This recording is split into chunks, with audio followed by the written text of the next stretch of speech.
सोलापूर पुणे महामार्गावर भीषण अपघाताची धक्कादायक घटना समोर आली आहे। मोहोळ येथील तेलंगवाडी गावाजवळ कारने ट्रकला पाठीमागून जोरदार धडक दिल्याने 2 तरुण मित्रांचा जागीच मृत्यू झाला। ही घटना काल रात्री 1 वाजण्याच्या सुमारास घडली। सोलापूर पुणे महामार्गावर मोहोळ तालुक्यातील तेलंगवाडी गावाजवळ 12 मे 2026 रोजी मध्यरात्री अंदाजे 1च्या सुमारास हा भीषण अपघात झाला।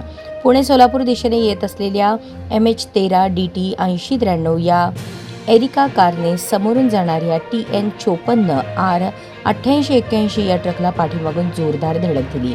अपघात इतका भीषण होता की कारमधील दोन्ही तरुणांचा जागीच मृत्यू झाला। मृत्यू झालेल्या दोघांचे नाव संकल्प शिवपुत्र गुरव वय 22 आणि मित्र नागनाथ मल्लप्पा बिराजदार वय 28 असे आहे। दोन्ही तरुण दक्षिण सोलापूर तालुक्यातील धोत्री येथील रहिवासी होते।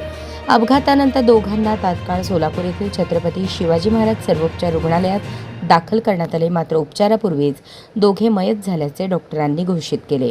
संकल्प गुरव हे व्यावसायिक व्हिडिओ शूटिंग आणि एडिटिंगचे काम करत होते। त्यांच्या पश्चात आई, वडील आणि भाऊ असा परिवार आहे। नागनाथ बिराजदार हे गोकुळ शुगर फॅक्टरीमध्ये कामाला होते।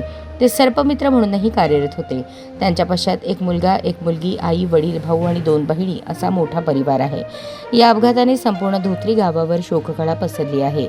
या घटनेचा अधिक तपास पोलीस करत आहेत।